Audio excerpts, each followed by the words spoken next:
On vient de le dire, le protestantisme, c'est d'abord une absence d'unité. Or, l'unité fait partie de la vie politique.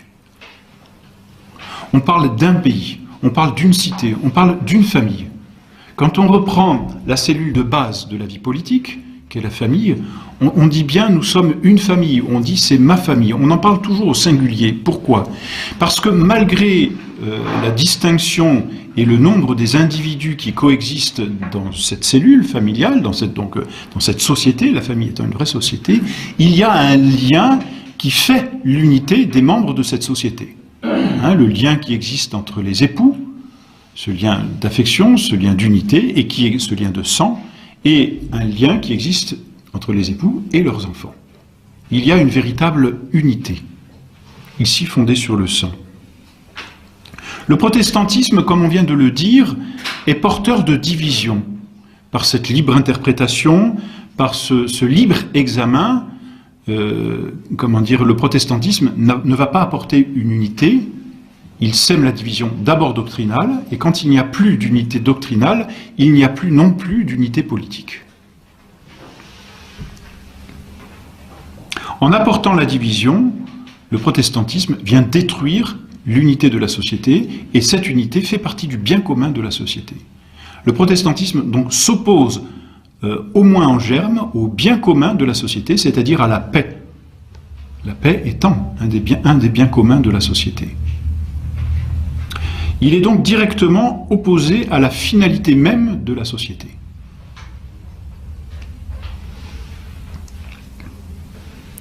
En prenant ce libre examen, non seulement il est porteur de division, mais finalement il est porteur d'individualisme, parce que le concept qu'il va véhiculer, c'est la liberté, un concept cher à notre époque.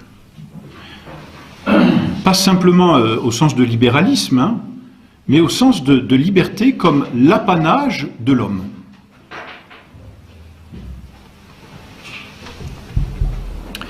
Et c'est normal parce que ce qui constitue en principe, et dans un état normal, je dirais, la plus haute perfection de l'homme, c'est son intelligence, et c'est la perfection de son intelligence. Le pessimisme radical de ce protestantisme qui nie à l'intelligence le pouvoir de connaître les choses fait déchoir l'homme de sa plus haute dignité, si l'on peut dire.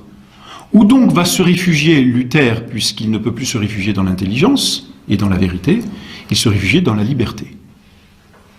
Mais quand on parle de liberté comme cela, on ne dit rien au fond. Vous voyez, quand on parle d'intelligence, en principe, eh bien on parle d'une vérité à laquelle l'intelligence va adhérer.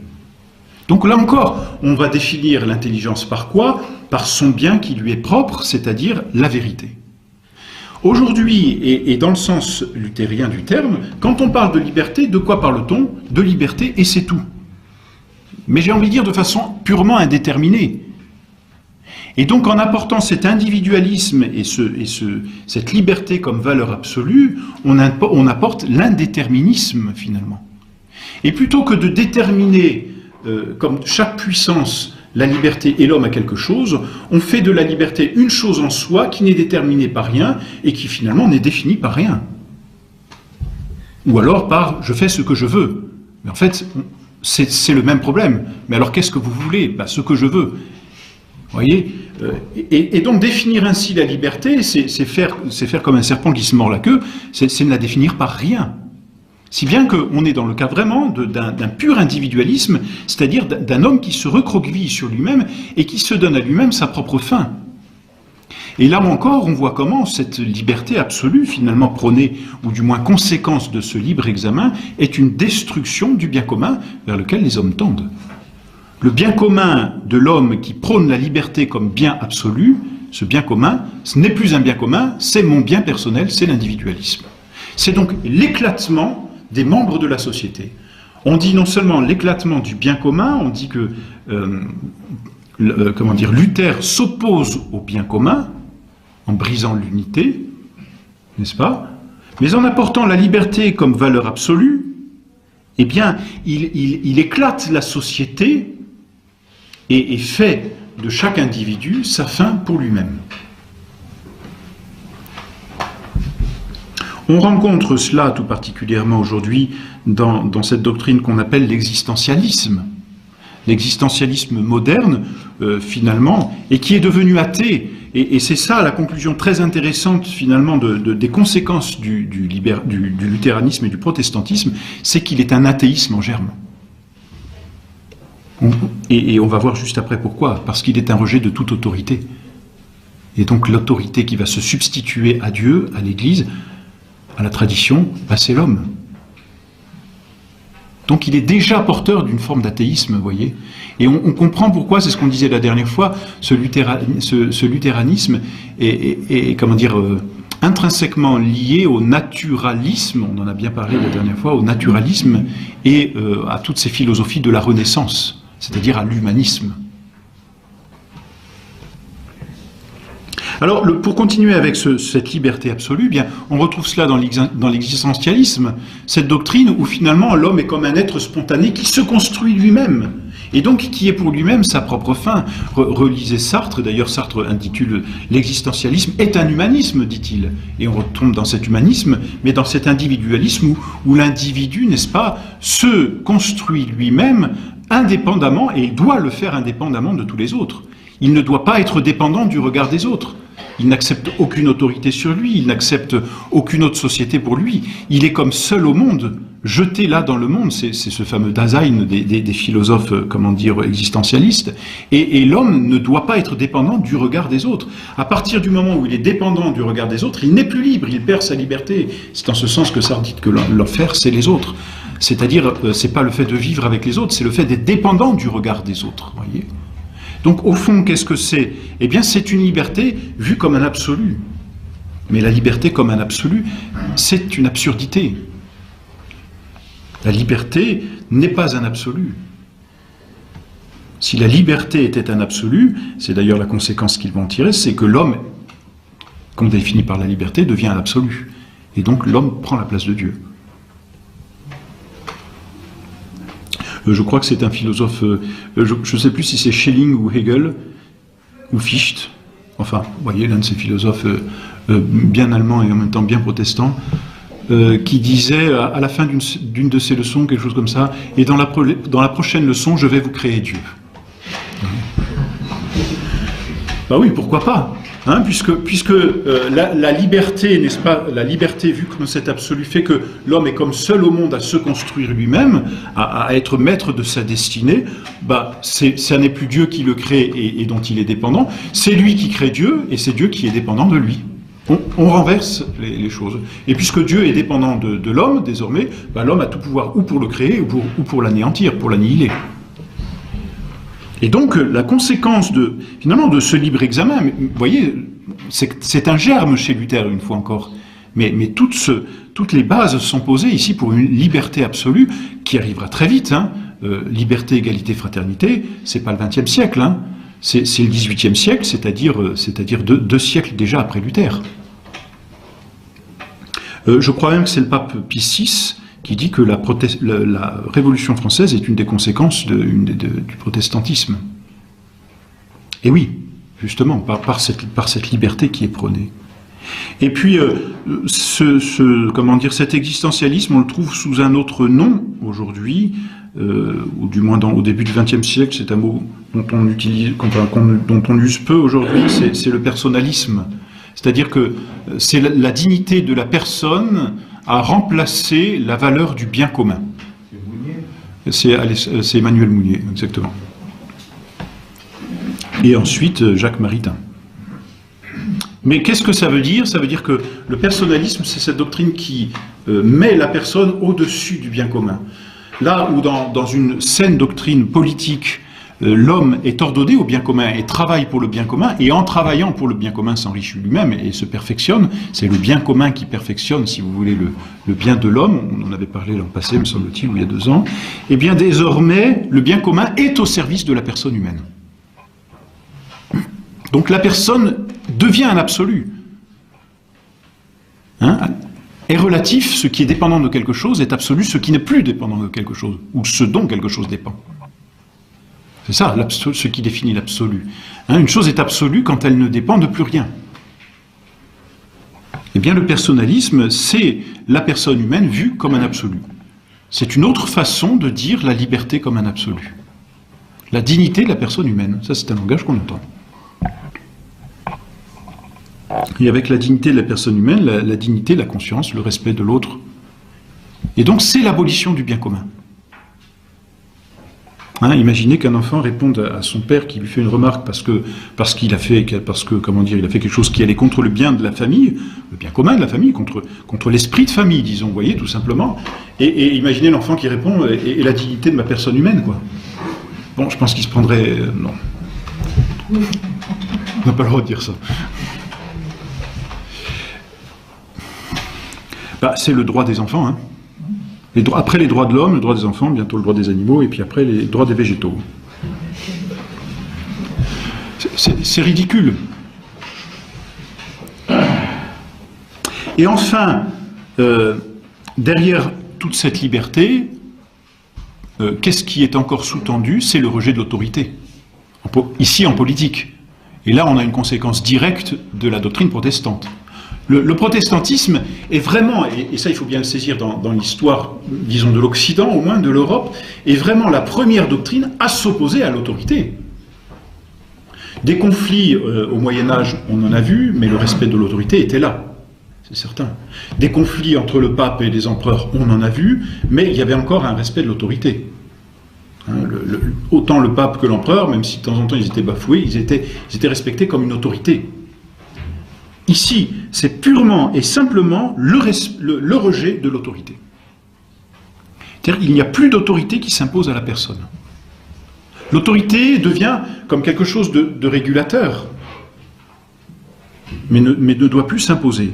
C'est un vrai problème, parce que quand on refuse l'autorité, on sème la discorde. C'est ce qu'a fait, n'est-ce pas, Luther.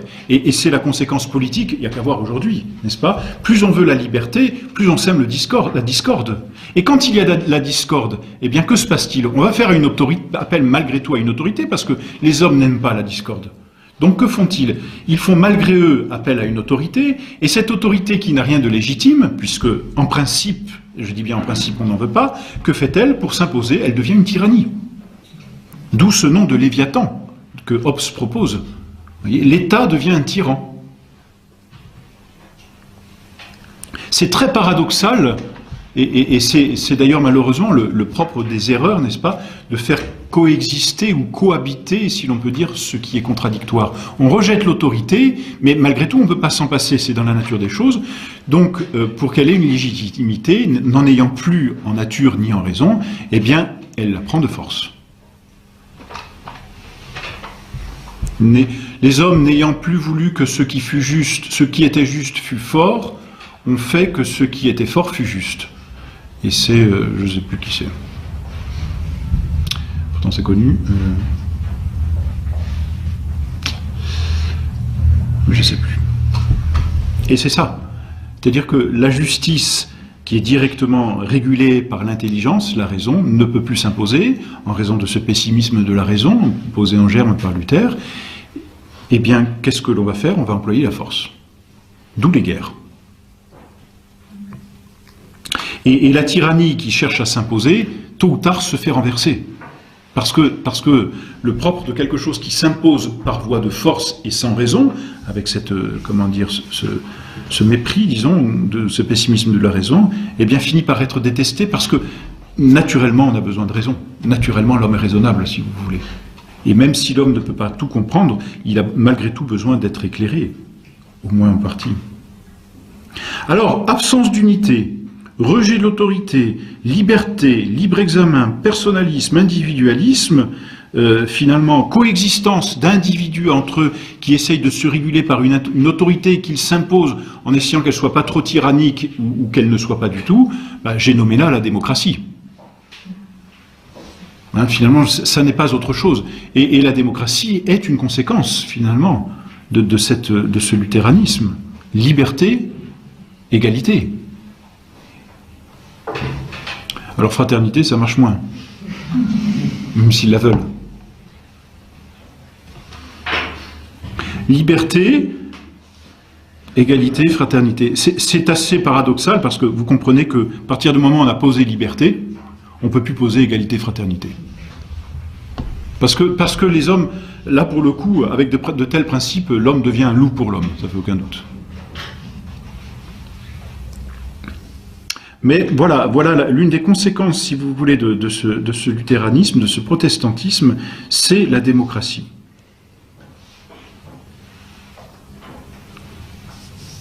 Une autre conséquence, me semble-t-il, assez intéressante, et que je dois vous dire, je vole dans un article du dernier Sel de la Terre, qui est bien fait par M.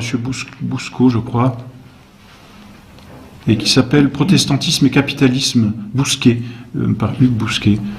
Et je pense que ça ne vous surprend pas, n'est-ce pas, on lie quasiment de fait le matérialisme avec le protestantisme. Et c'est intéressant de voir d'ailleurs comment ils se lient l'un à l'autre. Luther perd la foi, c'est certain, et je crois vous avoir dit la dernière fois ce qu'il disait même du ciel, donc il marchait avec cette religieuse qu'il avait, entre guillemets, épousée, et puis vous vous souvenez, elle lui parlait du ciel, et il lui dit, pour nous le ciel est trop loin, enfin c'est terminé, alors elle lui répond, rentrons chacun dans nos ordres, et essayons de remener une vie correcte, et Luther dit non, c'est pas la peine. Luther perd la foi, en perdant la foi il perd l'espérance, et on sait bien qu'il perd la charité, hein, ça c'est évident malheureusement. En perdant la foi, il perd la grâce et il perd l'ordre surnaturel. Or notre Seigneur dit, et ça c'est une conséquence, disons, d'abord théologique avant d'être politique, mais c'est intéressant, hein, parce que l'ordre surnaturel ne vient pas détruire l'ordre naturel. Notre Seigneur dit, nul ne peut servir de maître. Ou il servira l'un et haïra l'autre, ou il haïra l'un et servira l'autre, n'est-ce pas? C'est une vérité évidente, j'ai envie de dire, c'est une vérité surnaturelle, notre Seigneur nous la propose, et elle n'est pas fausse, c'est entendu, à plus forte raison parce que notre Seigneur nous la propose, mais ce qui est encore plus intéressant, c'est que quand notre Seigneur dit « nul ne peut servir de maître », c'est de maître, il les nomme.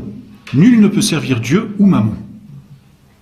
Et c'est très intéressant parce que, au fond, notre Seigneur dit « l'âme va être attirée par deux choses ». Ou elle va être attirée par sa fin surnaturelle, c'est Dieu, ou alors, non plus attirée par la fin surnaturelle, elle va se tourner vers les choses matérielles, c'est-à-dire l'argent. Parce que l'argent, c'est ce qui donne le pouvoir. C'est un pouvoir d'achat, c'est un pouvoir de possession, c'est un pouvoir de... la richesse, je dirais, c'est pas le plus grand bien, mais c'est le bien qui donne le plus de choses.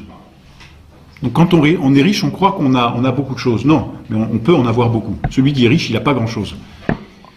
C'est quand il a acheté ou qu'il possède qu'il est, comment dire, on peut dire pleinement riche. Mais la richesse, c'est donc le pouvoir de posséder de nombreuses choses, et de nombreuses choses matérielles. Je te donnerai tous ces royaumes, si te prosternant devant moi, tu m'adores. Ça, c'est la dernière tentation que propose Satan à notre Seigneur. Arrière Satan, tu adoreras Dieu seul. Et c'est évident, on retrouve Dieu ou Mammon. Tu adoreras Dieu seul, et si tu n'adores pas Dieu, eh bien malheureusement tu adoreras Mammon. Il y a comme, malgré, vous voyez, ce désir de liberté absolue, malgré cet individualisme, malgré cet athéisme finalement porteur, l'homme devient l'esclave de quelque chose s'il n'est pas le serviteur de Dieu. La liberté absolue et l'homme comme un absolu, maître de tout, ça n'existe pas. L'homme ou bien devient digne parce qu'il est serviteur de Dieu, ou bien il devient esclave parce qu'il se donne à l'argent. Mais jamais l'homme ne peut dire « je suis maître de moi ». Ou l'on est maître de soi parce que Dieu est notre maître. Mais c'est irrésistible et c'est dans la nature humaine que cette tendance de servir. Parce que l'homme est relatif, par nature. L'homme est dépendant par nature, qu'est-ce que vous voulez? Donc il peut toujours se dire un absolu, il est dépendant. Et quand il n'est plus dépendant de Dieu, il est dépendant des richesses. Alors, comment dire, le protestantisme porte en lui ce germe du retour au bien d'ici-bas. Et vous savez, la première chose que va abolir, enfin en tout cas que va exécrer Luther, ce sont les conseils spirituels. Ce qu'on appelle les conseils évangéliques, pardon. Conseils évangéliques qui sont résumés par les 3 vœux que font les religieux.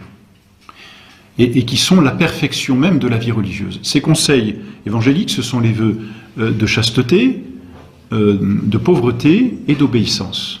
Par le vœu de chasteté, on renonce aux biens du corps. Par le vœu de pauvreté, l'homme renonce aux biens extérieurs. Et par le vœu d'obéissance, l'homme renonce au bien le plus précieux qu'il a, sa volonté propre. C'est une chose que Luther exècre particulièrement, et on trouve des écrits, ignobles sur les vœux de religion, n'est-ce pas ? Et on sait malheureusement comment Luther a abandonné ses vœux pour vivre dans un état absolument triste. Hein. Eh bien, en rompant le vœu de chasteté, Luther s'adonne au plaisir des sens.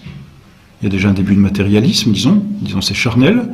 En rejetant le vœu de pauvreté, Luther se soumet implicitement au bien d'ici-bas. En luttant contre le vœu d'obéissance, Luther renonce à toute autorité. Et on retrouve finalement, c'est un mécanisme qui s'est mis en branle par cette révolution de Luther, parce qu'au fond c'est une véritable révolution, on a tout changé. Donc on retrouve ici, dans la révolte de Luther vis-à-vis de ses vœux, le germe de ce matérialisme. Plus d'autorité, soumission au bien, soumission malheureusement à la chair.